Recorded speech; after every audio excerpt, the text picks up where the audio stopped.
अच्छा, मैं एक मज़ेदार किस्सा सुनाऊँ? किस्सा क्या है, मेरी ज़िंदगी की एक सत्य घटना है और मैंने कभी कल्पना भी नहीं करी थी कि इस तरीके से ये सब सच हो जाएगा। हुआ क्या कि 2025 की बात है। जन्माष्टमी का समय चल रहा था, जन्माष्टमी आने वाली थी और मेरे मन में एक विचार उत्पन्न हो गया, एक कल्पना आ गई। कल्पना कर ली मैंने कि है ना, हमें है ना नंदोत्सव बनाना चाहिए, वो भी धूमधाम से। तो मैंने ना हर बार, वैसे तो हम हर बार ही मनाते हैं, जन्माष्टमी है और ये नंदोत्सव है, पर इस तरीके से नहीं जैसे प्रोग्राम करते हैं ना हाई लेवल पे, वैसे। तो मैंने है ना अपने हस्बैंड को बोला कि है ना हम ना नंदोत्सव बनाते हैं। तो उन्होंने कहा ठीक है, बना लेते हैं। तो फिर उसके नेक्स्ट डे, जिस दिन मैंने उनको बोला उसके नेक्स्ट डे है ना जन्माष्टमी थी, जन्माष्टमी बना ली। अब मैं कहा उसके नेक्स्ट डे है ना नंदोत्सव कभी भी बना लो आप, उसके नेक्स्ट डे से छठी तक कभी भी बना सकते हो नंदोत्सव। तो फिर मैं कहा चलो उसके हम नेक्स्ट डे ना नंदोत्सव बनाएंगे। तो मैंने है ना अपनी सोसाइटी में जैसे बोला कि नंदोत्सव ऐसे ऐसे बना रहे हैं। तो उन्होंने कहा कि यार ऐसे क्यों कर रहे हो, आप है ना मंदिर में बना लो, मंदिर में इतनी अच्छी बन रही है। तो मैंने कहा ठीक है, ये ऐसे भी कर लेते हैं, कोई दिक्कत नहीं है। मैं वापस घर आ गई।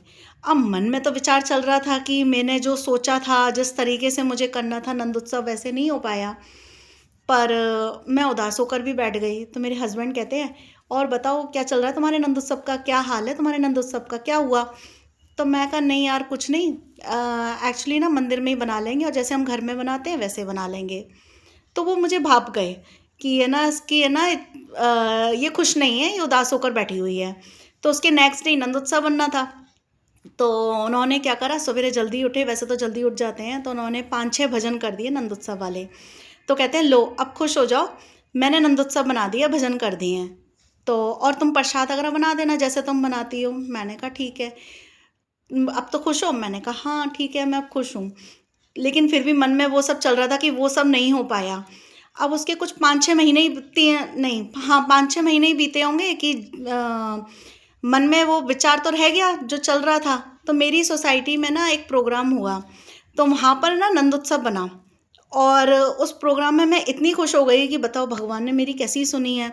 कि मैंने जो नंदोत्सव की कल्पना करी थी, भागवत जी हुई थी एक्चुअली। तो उसमें ना नंदोत्सव हुआ, तो मेरी इतनी मनोकामना भगवान ने पूरी कर दी।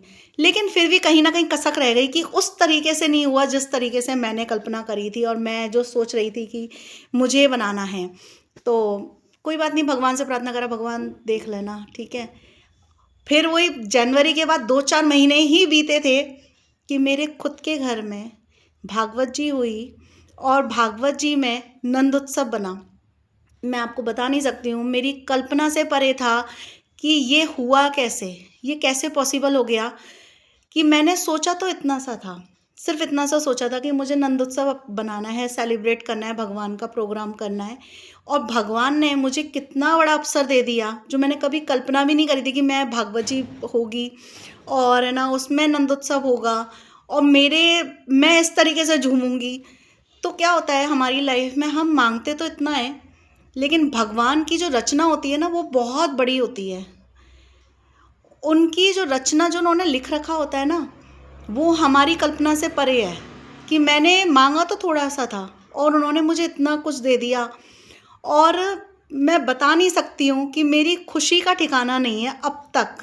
तो मतलब अप्रैल में हुई थी, 1 अप्रैल को भागवत जी बैठी थी और अब तक मेरी खुशी का वो ठिकाना नहीं है। मैं जब भी उस चीज़ के बारे में सोचती हूँ ना, अभी जन्माष्टमी अभी 2026 की अब आएगी, उससे पहले भगवान ने मेरी इच्छा 2-2 बार पूरी करी है। तो क्या होता है कि आप भी है ना अपनी जब भी लाइफ में कुछ मांगो ना, तो ये मत सोचना कि भगवान ने हमें दिया नहीं या कुछ कर नहीं रहे हैं, पता नहीं भगवान, तो उस पर शक मत करना। क्योंकि भगवान ना आपकी कल्पना से भी परे आपको बहुत कुछ बड़ा देने वाले हैं। तो हमेशा इस चीज़ को याद रखना कि भगवान जो करते हैं ना हमेशा अच्छा करते हैं और आपकी कल्पना से परे होता है। और लाइफ में कभी भी किसी भी चीज़ पे, खासकर भगवान पे शक मत करना, उदास मत होना, क्योंकि ये मेरी सत्य घटना है जीवन की।